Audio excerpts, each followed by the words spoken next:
Prabu ngaturaken panuwun ingkang tanpa pindhan dening mekaten kesakaripun paduka Kanjeng Prabu Yayi. Namung kula gadhahi panyuwun panjenenganipun paduka Kanjeng Prabu menapa kula nyuwun bukti kasunyatanipun menawi anak kula Lesmana Mandra Kumara Panci gandrung kaliyan atmajanipun Nalagaring. Sarana anak kula Lesmana Mandra Kumara katimbalana sowan wonten negaring Astina titik lenggan sakmangke bawahan wonten dawuh medal Jawi lumanap wonten ing kasatriyan Saroja Binangun kula nyuwun sowanipun Lesmana titik lenggan menika ugi paman patih Hari Sengguni nyuwun pamit nggih magal paselan.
tata trapsilanira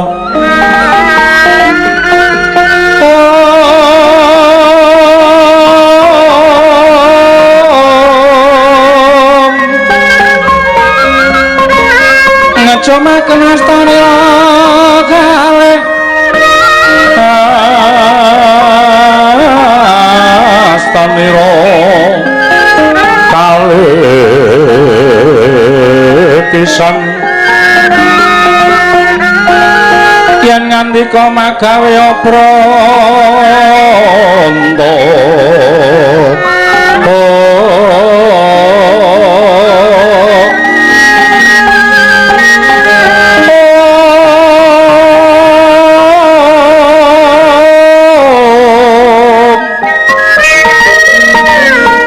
yen ngandika magawe pranta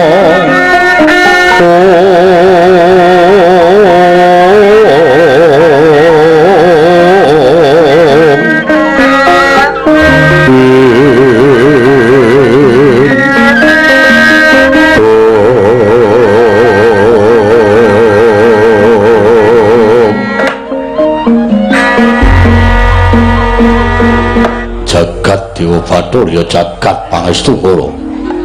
Oh Prabu, punten dawuh Yai. Kula nyuwun pangapunten menawi anak kula ngleling semi madaning pajawagan. Paman Wasa Jenar. Kula wonten dawuh nggih.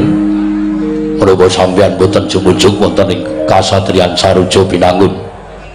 Inggih, kula nuwun sewu. Kula manggihaken ingkang putra ngejeng ndeprok wonten ing pojoking Prasekawanan. Kula piyambak boten mangertos. Lah kok dados sandanganipun kados mekaten. Lesmana Mandra Kumara. Anakku cah bagus Lesmana. Nun wonten timbalan ingkang adhawuh menapa Kanjeng Rama kula ngaturaken sembah sumungkeming pangabekti kula kunjuk. Iya tak tampa. Pangestu tampanana. Kula pundi engga jimat paripin dayanana ing kasantosan. Kowe saka ngendi? Ngerti ditimbali Kanjeng Rama. Aku kuwi Nalindra, ramamu iki wong nomor 1 ning negara Mestina. Kok nyandang ora kaya anak ratu. Kalungan kembang mlati nganggo trening abang arep piye? Sumuk Rama, hawanipun panasipun boten kanten-kantenan. Mila kula wonten ing kasatriyan boten betah ngisis. Nedi Teng prapatan. ngisis kok dadak ning prapatan. Kula ndeprok teng ngisor Bangjo. Lumayan saben ana kendaraan muncali 1000. Ateges kula sampun saged mados rejeki piyambak. Pawan kumujeng Mboten, Guru, mboten. sampeyan keguyu anak kula. Mboten agak isa-isane nglakoni kok ya. Tiru sapa ta ya? Sapa sing dawuh kaya ngono? Eyang Pate. Kapejaana kula mboten dawuh menapa-menapa. Ayo sampeyan kongkonan anak kula kon ndrodhok teng prapatan. Mboten, Guru, mboten. Dipun tugel jangga kula nderek kula mboten matur menapa-menapa. Wayah Mas mbok sampun adu-adu kados mekaten. Wedi. Kene ya wedi sampean prandhek kuno. Glelenge ora jamak. Lesmana Nun Rama. Bathurarja sapratamu. Berkah pangestunipun Rama milujeng nering sambi kala kepareng kula ngaturaken sembah sumungkeming pangabekti kula kunjuk Rama. Ya tak tampa. Pangestu tampanana. Kula pundi engga jimat paripin dayanana ing kasantosan. Yo sesuk menawa aja dibaleni. Kowe iki anak ratu. Ndeprok nang prapatan isin-isinke karo wong tuamu. Apa ora dilekke karo kawulamu? Boten wonten ingkang wantun nimutaken dhateng kula Rama sami ajre. Jernyatanipun kula menika putra panjenengan. Yo aja tak baleni. Inggih mboten Rama. Nek kowe rumangsa sumuk mapan ana ing kasatriyan, apa kasatriyan njaluk dirombak didadekke cara piye manut karo kowe? Gendheng inggil menika dicali. Sumados isis. Mbak udan piye to, Mas? Penemu aneh-aneh. Rama, paman Eyang Sengkuni geguyu kula. Paman ampun kados mekaten. Kula menika bingung omah kok dilangi gendhenge niku. Cara pripun, Jovi? Nggih sak karep kula wong kasatriyan kula dhewe nggon-nggon kula dhewe kok sampean cerewet. Tak meneng bane ora kajen. Yo sesuk bakal dipinanggani. Nggih. terus upama mangsa udan piye Rama kedah yasa pawang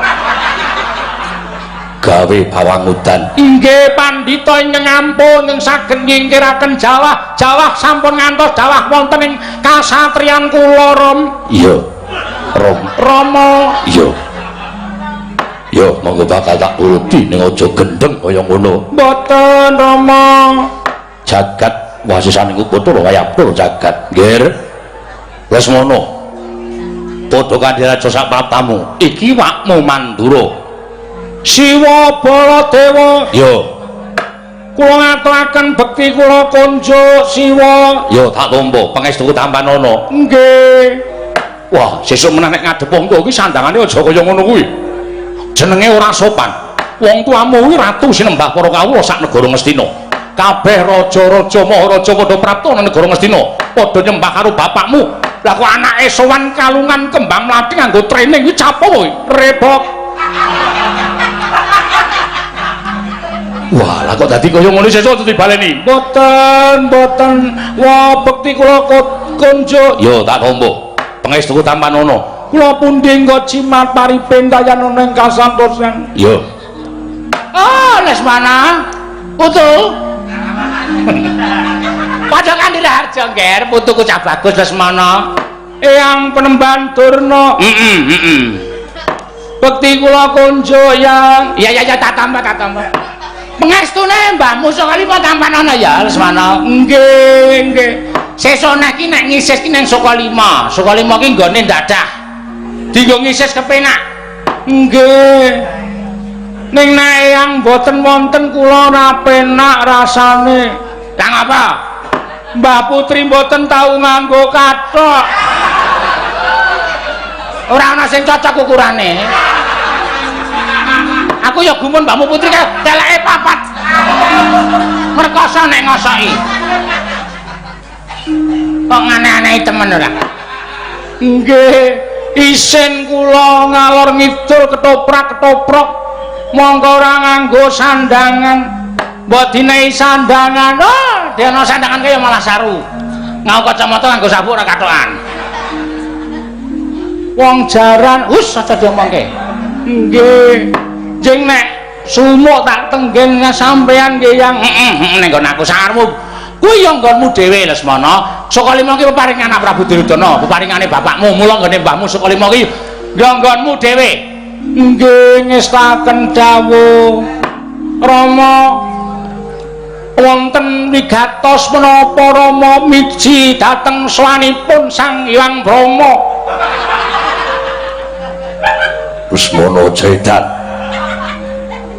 kowe anakku inggih keparengipun menapa badhe paring kekucah arta ingkang dipun paringaken sampun telas kowe nyuwun apa wae mesti tak turuti kowe njaluk duit karo Kanjeng Rama iki wis tak paringi akeh karo apa saiki wis entek Lesmana nggih kula kagem keremenan kula pendak dalu remi aja wilaranganing negara wong ge namung cilik-cilik ana ning kula kerep diapusi ning mboten napa-napa wong kula niku anak ratu yo wis engko tak paringi meneh inggih matur suwun Rama kayan sisan kertunipun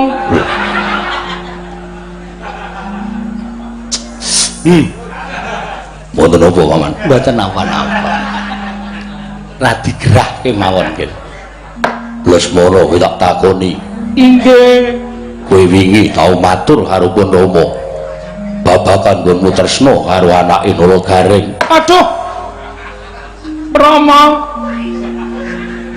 panjenengan ngendikaken atmajanipun Nalagareng kula dados kemutan oh Rama yo kowe gandung karo anake Nalagareng sak jagat arat pramudita lumahing bumi kreping langit menika slaminipun kula gandrung kalian panita mboten wonten angking ayunipun ngungkuli anakipun Nalagareng pergiwa lewat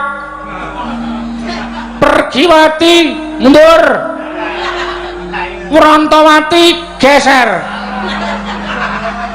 Mboten wonten ingkang ayu kejaba namung Nalawati Rama. Yo. Ya ngono tresnamu lahir batin. Lahir lan batin minal aidin wal faid.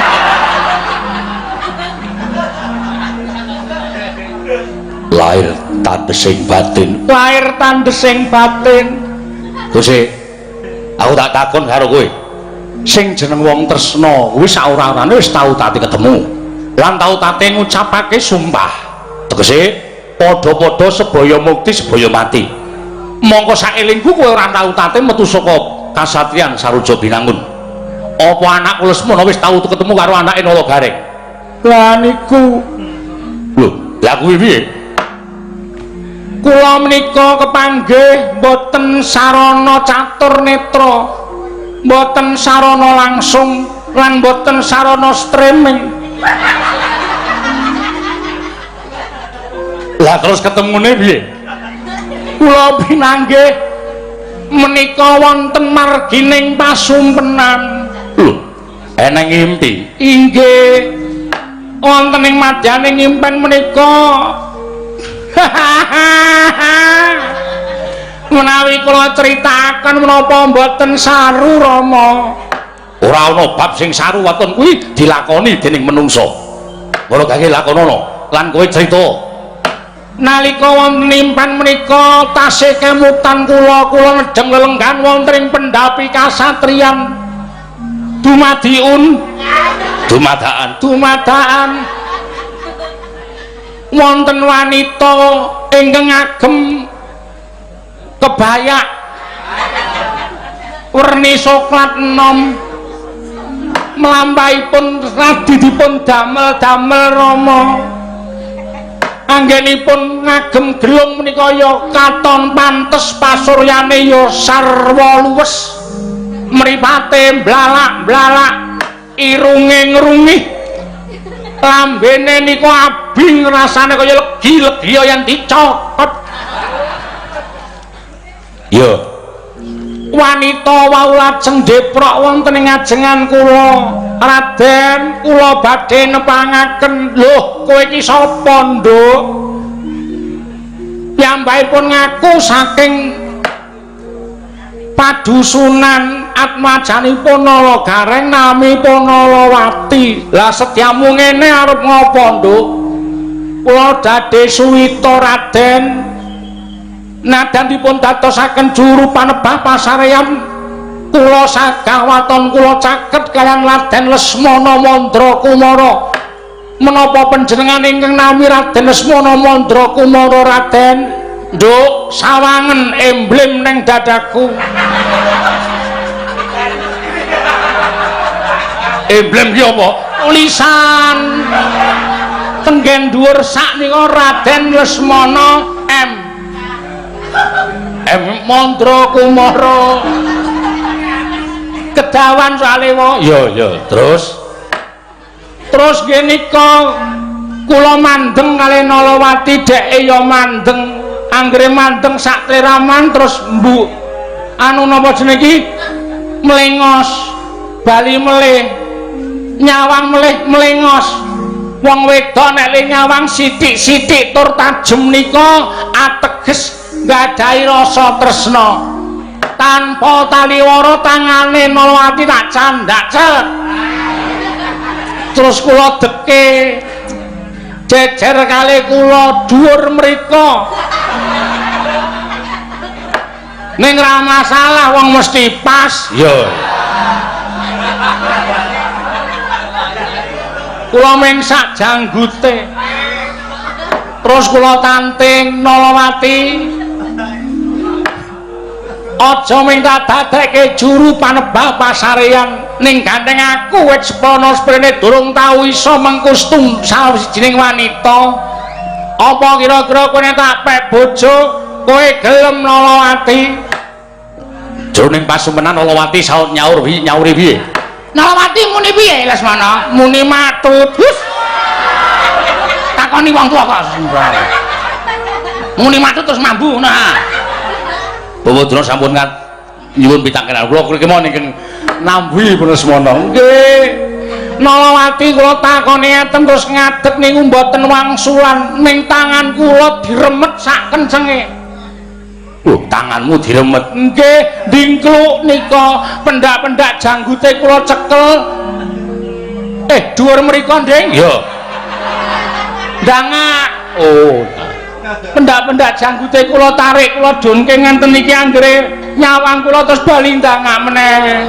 Kula dukke mulai bali ndangak meneh. Yen kula nggih. Angger kula dukke bali ngeten meneh. Niku wis ora iso diswawa. Iya.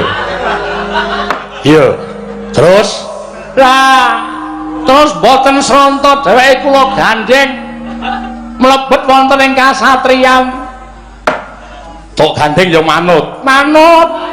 Mbok menawa nggih pun tresna sarana bukti dheweke ngremet tangan kula wau. Kula mlebu wonten ing salebeting kasatriyan mandhap saking pendopo. Lali nek lawange kula kancing kula natap kaca.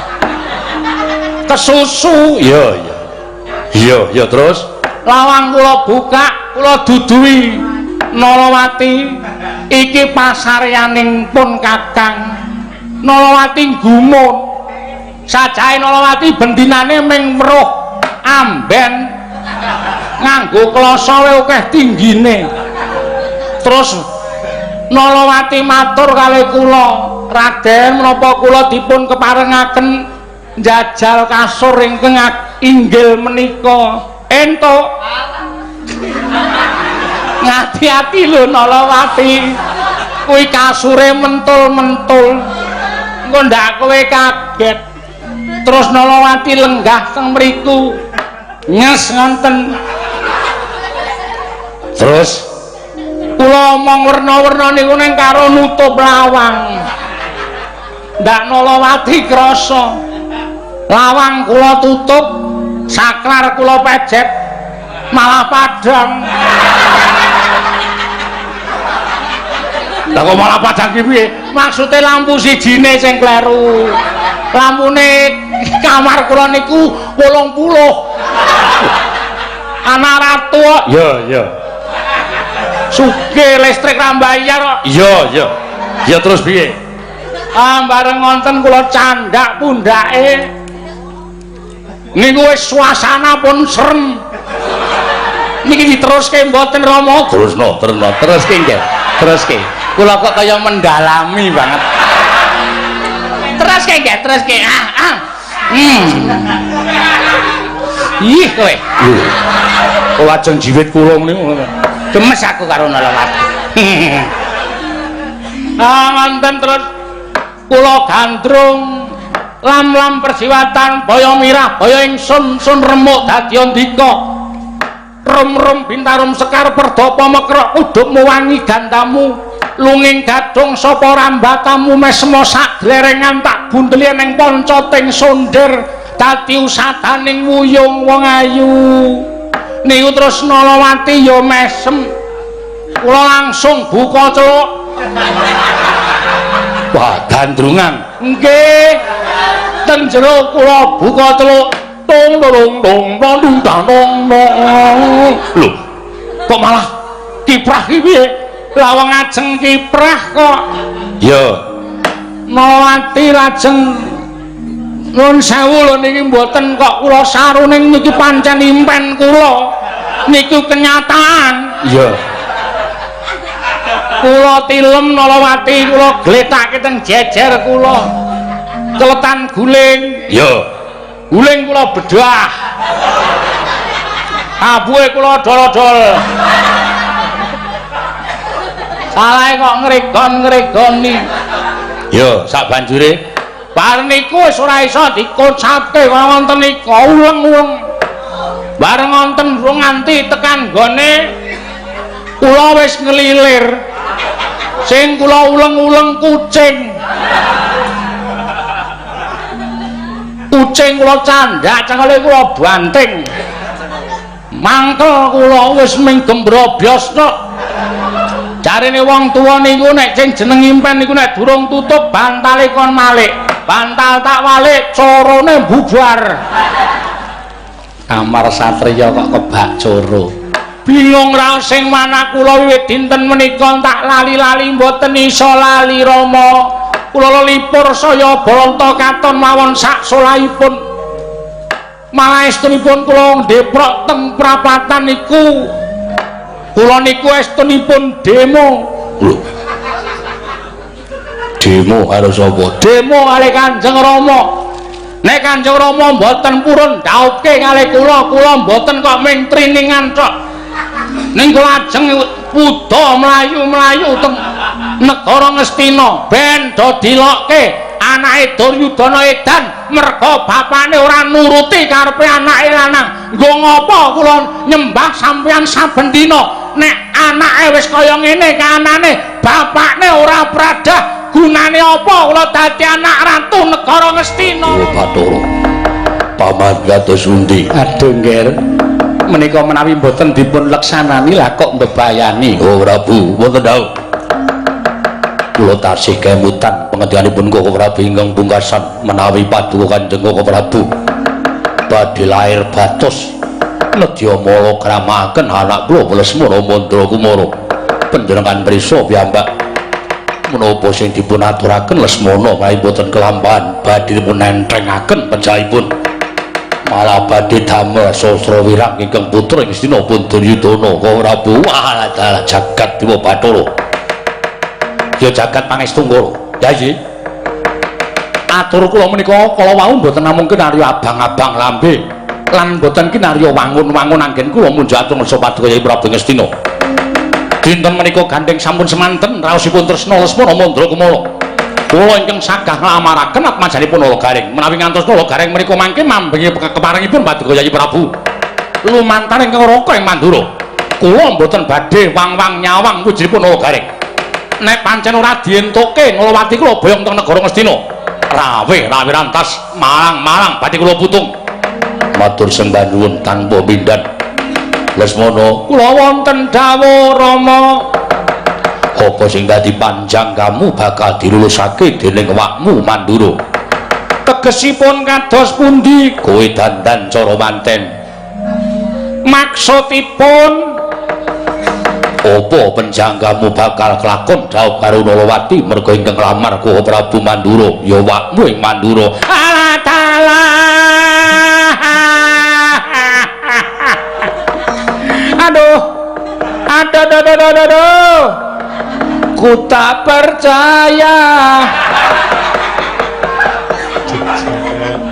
Menapa menika saestu Rama? Kuwi tenan. Aduh piyung matur sembah nuwun dewa. Panjenengan sampun mudaneni menapa ingkang dados panyunipun Lesmana Mandra Kumara dinten samangke badhe kasempatan kula dhaup kalian gegantilaning ati kula inggih menika pun Nalawati. Remenati kula Mandura. Nggih. Maturaken panuwun tanpa pepindhan. Ning napa kula kudu nyandang cara pinanganten? Apa kira-kira Gareng wani nduwa karepe Baladewa? Ya. Apa kira-kira Gareng wani nduwa karepe Baladewa? Yen Gareng wani nduwa karepe Baladewa, teges Gareng wani karo Baladewa. Yen anake tak jaluk ora entuk, rawe rantas malang-malang butung. Lah dalah, Gareng mawon dioklek-oklek. Bojone dipendhem urip-uripan. Anake kula pek. Anake ayu tenan wae. Ya. Nek ming ditanding karo Eyang Putri Saka Lima. Wis ta Lesmana, mbahmu ki pancen ora ayu, rasa tok nek kaya ngono. Mbahmu ki pancen ora ayu, ning ya gemati aku karo mbahmu wong ya menyediake suket karo dedak. Ora tau njaluk apa-apa. Nggih, Rama. Nggih. Marem anak kula. Gayuh pergiwa mrucut, pergiwati uwal, nadyan mung gayuh Prantawati kemawon kalah karo Petruk. Ya. Saniki kasembatan kula saged ngrasakake napa sing dadi dami-damaning saben priya wonten ing jagat. Ya. Matur suwun Rama. Ya. Padha-padha nggih dadi kewajibaning wong tuwa. Nggih. Kula nyuwun pamit badhe adus. Ya. mergi teng mriki dirubung walang sangit mengke nek nganti Nalawati cedhak kalih kula terus ngesun kula mongko mambu walang sangit dak Nalawati mboten remen kalian kula nyuwun pamit kula tak dandan cara pinanganten yo sing ati-ati Eyang Patih pripun nggih kula ajeng dandan cara manten sampeyan ngetapke paman-paman kula Kurawa ken ngombyong laku kula nggih Yang nggih ngestaken dawuh Bapak Durna kula nyuwun pangestu Eyang oh iya Ger ya sing ati-ati aja kaya bocah cilik Lesmana mangke nek kula kelakon daup sampeyan sing dadi cacak lumpuh cucuk lampa joget nyandang kethek hus Durna kakon joget nyandang kethek purun boten lho ora wangun Lesmana ora wangun Rama oh iya tak nyandang kethek wis wis ngrekoso malahan pokokipun kula remen dinten menika badhe ngasembatan panjangka kula Rama nggih benjing nek kula kelakon daup kesenian napa-napa ditanggap yo aja kuwatir enteke Probia ora bakal tak itu matur sembah nuwun ketoprak yo RRI yo sing apik Rama yo ku tak tanggapke bintange Brasak Warjudi yo mengko tak tanggapke ben gayeng yo wis aja kuwatir sing bintange wedok sing ayu nggih Rama yo ampun sing tuwa yo ora terus bar niku mengke disambung angguk yo wah bocah kok malah ngerti kesenian ngendi-endi lho iki ngerti angguk barang iki lho saking Kulon Progo katoke sing mepet yo niku usule Pak Man Patih Sengkuni napa nggih mboten jan kula niku mboten tau usul napa-napa jan wis tiban awanget to anyak nggih mawon ayo guyu ayo mboten paman kula tribloko mawon mboten nggih kapejawana mboten anggo kalih dinten yo sakarepmu wayang yo wayange kudu sing apik yo saerah apa sae tur murah yo aja kuwatir bakal tanggapke nggih matur lakone wayange bali saka Domas yo sing wau bengi pentas teng Dinas Kebudayaan apik tenan Rama nges iso nangiske wong delok wong do gelo nangis mergo gelo ya ora dadi ngopo nggih jatilan yo jatilan reok saking pundhong yo sing dadi reoke saking pundhong sing apik-apik Rama yo wis bakal uyon-uyom nggih pokoke kabeh ditanggap yo sakarmu sing keri dhewe nanggap utuk nggih Rom ora entuk larangane negara entuk mboten nek mboten entuk kula wuda oh iya wis sakarmu engko entuk wajan wis nanggap kok utuk barang menika lho Nger aya kowe bandar we